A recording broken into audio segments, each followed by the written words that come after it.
The KXAN News Podcast is sponsored by Shelf Genie. Welcome to KXAN News Today. Here are your Wednesday morning headlines.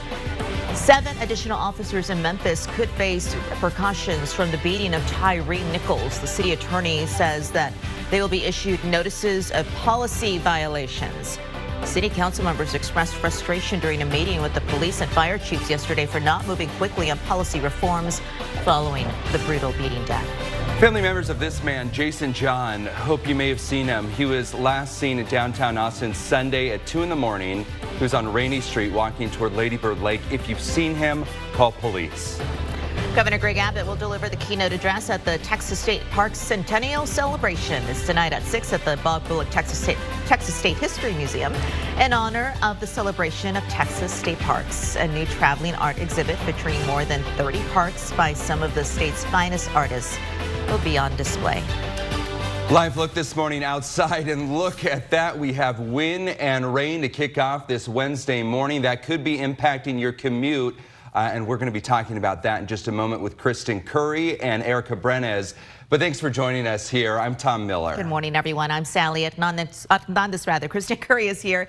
Welcome back, Kristen. How is it looking out there? Definitely looking wet for many of us. So let's begin with what's happening now. This is the view from our Llano County camera. And as you can tell, we've got quite a bit of rain out there. 45 degrees is the current temperature. You'll notice those scattered storms and showers, something to watch for. We do have even a little bit out towards our eastern counties here, Bastrop in particular. But strongest storm I'm watching is actually out towards Llano. So that's why I chose that camera to kind of give you an idea of what this thunderstorm looks like in person here. This is kind of straddled in between Llano and Buchanan Dam. Not a severe thunderstorm, but it is a thunderstorm we need to watch because it's got quite a bit of lightning as well as that brief heavy rain. Those downpours, something that we're looking forward to really because we need this rainfall. Temperatures this morning much cooler than what you had yesterday. Blame that cold front. Temperatures in the 40s and 50s everywhere you look, which compared to yesterday, a good 15 to 25 degrees colder. We're down 17 degrees here in Austin, down 21 degrees out towards Mason and San Saba. We're going to continue to watch this cooler air filtering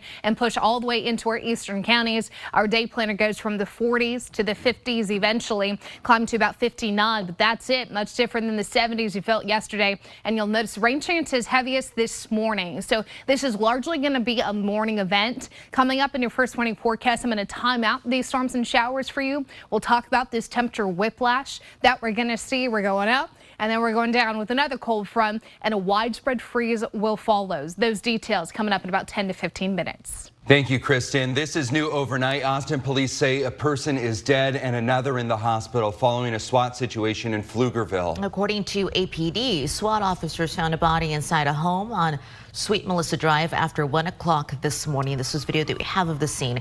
It's just northeast of Wells Branch Parkway. Another person was hurt and may not make it, we're told. They also say the 2 adults did know each other. President Joe Biden called on Republicans and Democrats to work together during a State of the Union speech, saying the U.S. is the only country that emerges stronger from every crisis it faces. Talked about how devastating COVID-19 was on the economy and how we bounced back. A couple from Austin joined the president yesterday, the First Lady inviting them. The White House says Amanda Zurofsky almost died after her water broke at 18 weeks. Doctors would not intervene under Texas's abortion ban. Amanda got an infection, sepsis. Last year, the governor said treatments for ectopic pregnancies and certain cases of miscarriage are legal, but said the law needs to be clarified to protect the mother and baby.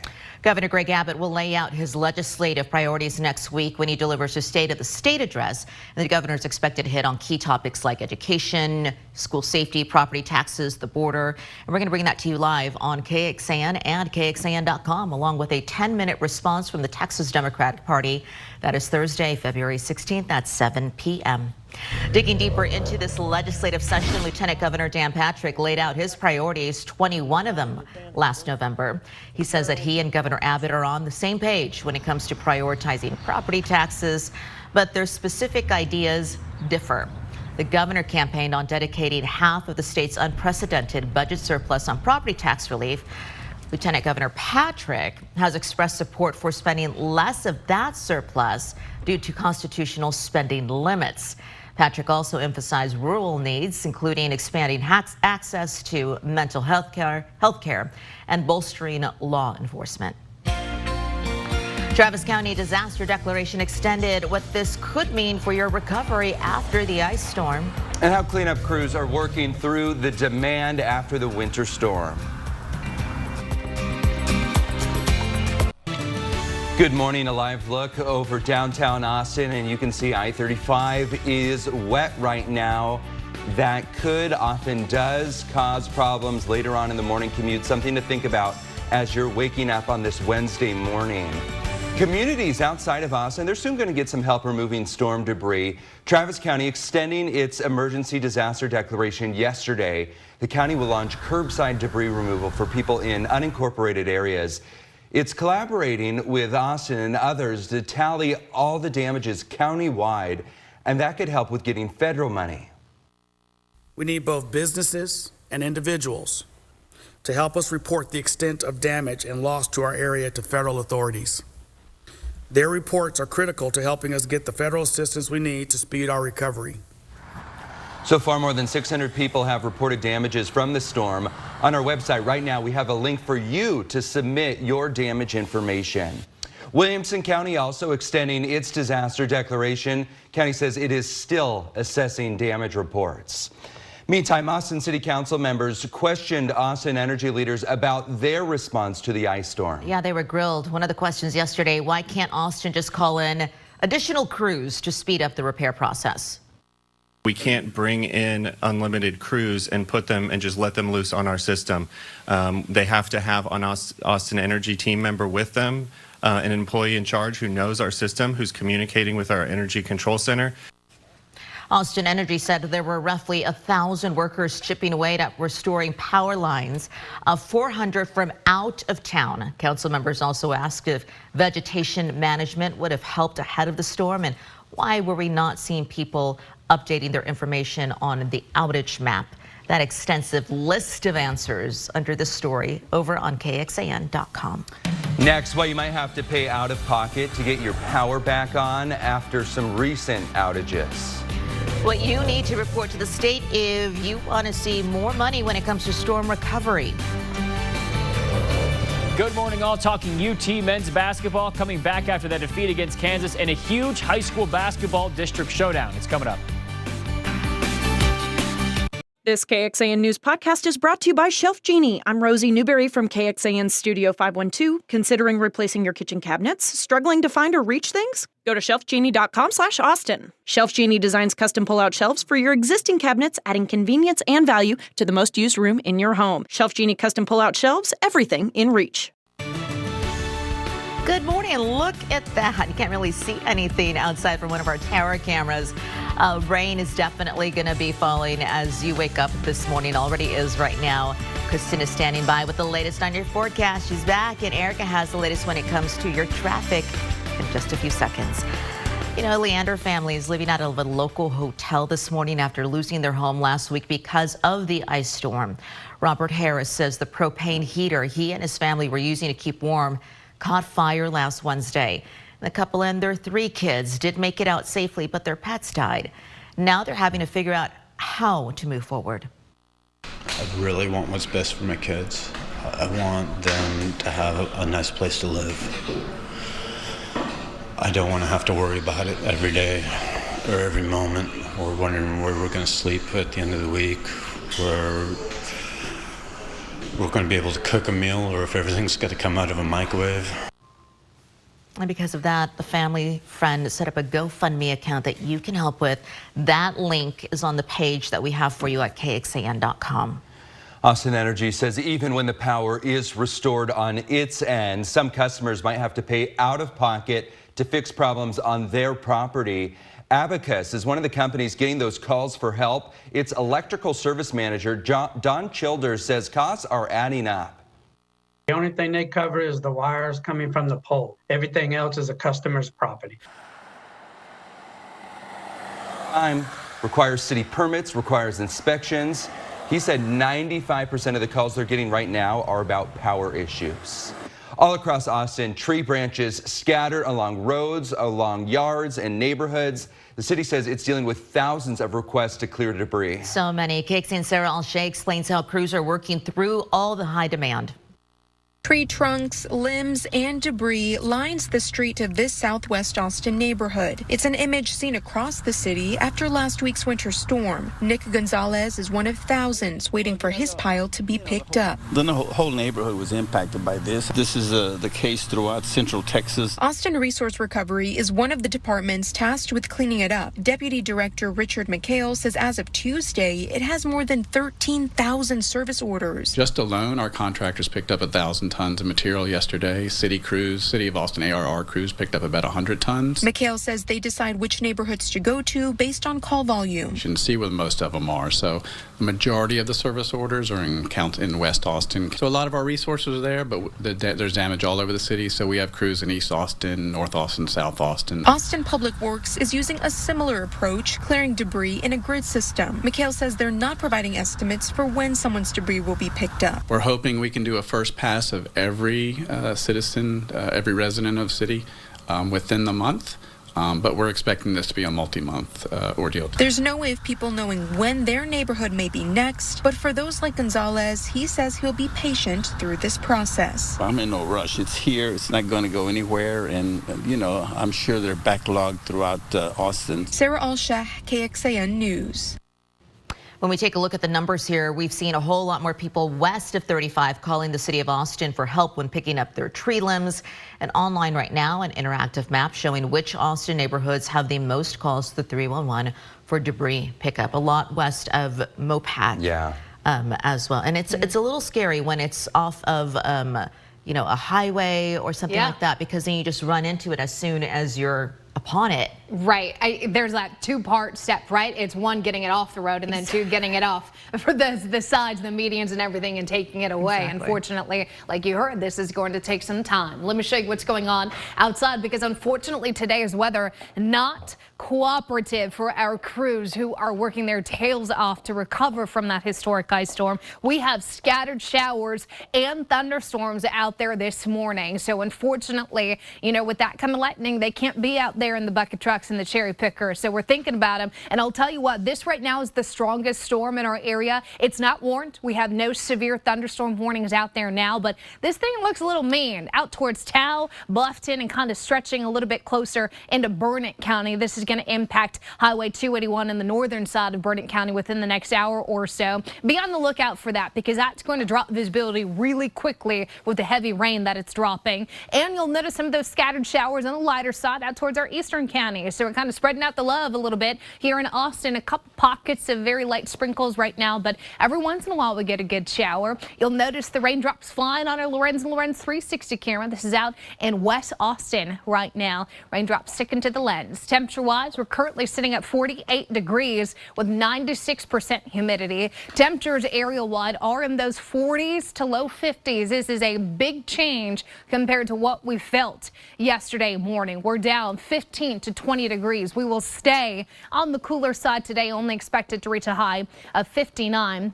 Rain chances much higher this morning, though. This is largely a morning event. So I think your morning drive will be impacted. Probably not the case when you're going home, but as you can tell, umbrellas certainly needed. This is 8, 9 a.m. and you can see those scattered to widespread showers we've got along and east of I-35. Slowly clearing late morning. We get some sunshine in the hill country this afternoon. That's going to help boost our temperatures, but dry skies expected by 4 or 5 o'clock. So I do expect this to be a one-day deal. It'll be 5 to about 8 hours of those scattered showers, and then we're done. Rainfall potential anywhere from 1/4 of an inch to about 1.5 inches. So whoever is lucky enough to fall underneath some of those heavier downpours will obviously get those better totals, and that's going to be favored for areas in our eastern counties. Not to say that we won't see any good rain elsewhere. I think in general we could see a little pocket, little burst here and there, and that's going to give us and add up quickly that meaningful rainfall that we need. 7-day forecast, breezy today with that 90% chance of storms and showers this morning, highs in the upper 50s. Now here's that temperature whiplash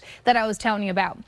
70s tomorrow, dry cold front moves in, drops us down to the 50s. So we're losing a good 20 degrees off that second cold front of the week, and it's going to affect our overnight lows too. We're seeing a widespread freeze Friday night into Saturday morning, and then you'll notice another chance of rain comes back Monday into Tuesday of next week, but that is looking like rain as we're seeing temperatures well above freezing in the 60s. But not having to worry about ice today, just a wet start to our Wednesday.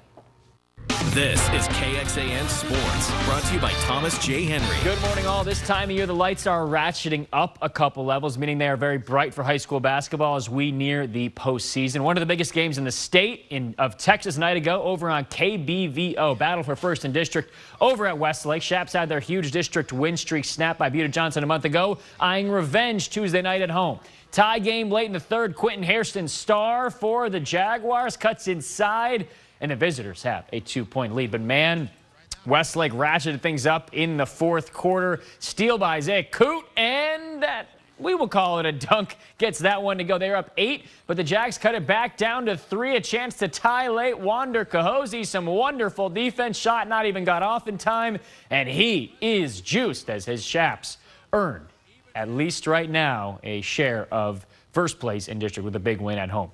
To the college level, Texas men's basketball team, they had bracketologists nationwide sipping that burnt orange Kool-Aid heading into the week. Some had them as a 1 seed before an understandable defeat Monday night. It was a bit of a foggy start for the Horns in Lawrence on Monday. Turnovers abound, and the Jayhawks were able to capitalize. And, man, big Westlake theme this morning. Here's KJ Adams, former Shap, dunking early on, and as the Jayhawks were up big. But Texas did what Texas has been doing, which is coming back from deficits, able to tie things up in the second half, but never quite get over that hump. And Coach Rodney Terry, after the loss, knows that nights like that are just bound to happen. Obviously, we didn't have our best game tonight. You know, we look up, we didn't have our best game in the first half, and we're down 7. You know, they're probably one of the worst halves that we've had all year long, and we're down 7 on the road, top 10 team. Okay, so, you know, they give them a credit again. They had a mentality where they were going to attack downhill. They got to the basket. Next up for the UT men against West Virginia at home Saturday at 11. UT women in action later tonight, hosting Texas Tech, looking for a bit of revenge themselves. That tonight at 7 over at Moody. We'll send it back to you. I'm here with John Hoffman, Executive Vice President of Water for LCRA. John, LCRA just recently announced some big improvements you're going to be doing to Wirtz Dam. Can you talk about them, please? Sure. We have a $76 million 3-year project to replace all 10 floodgates on Wirtz Dam, as well as all of the hoists that we use to raise those floodgates and operate them. It's an exciting project because it's going to allow us to have an increased level of safety and operational ability on our dam. Now, is there anything wrong with the dam as now, or are these just improvements? Can you talk about what's going to improve? No, we're going to update the engineering and the metallurgy behind the gate process itself. And it's going to allow us to be able to have that gate operational for the next 50 years. We spend a lot of time and a lot of money on maintaining these dam structures to ensure that they're operable because we're in flash flood alley, as you know. And this project is just one of the projects we've been doing on those flood gates. Yeah, there are 10 gates, right? Why can't you do them, all at once? It has to be one at a time. It would be faster to do all 10 floodgates at once. But we recognize that we're in an area that's especially prone to flash flooding. And so it's very important that we maintain the ability to operate those floodgates during flood events. So we'll only do one gate at a time.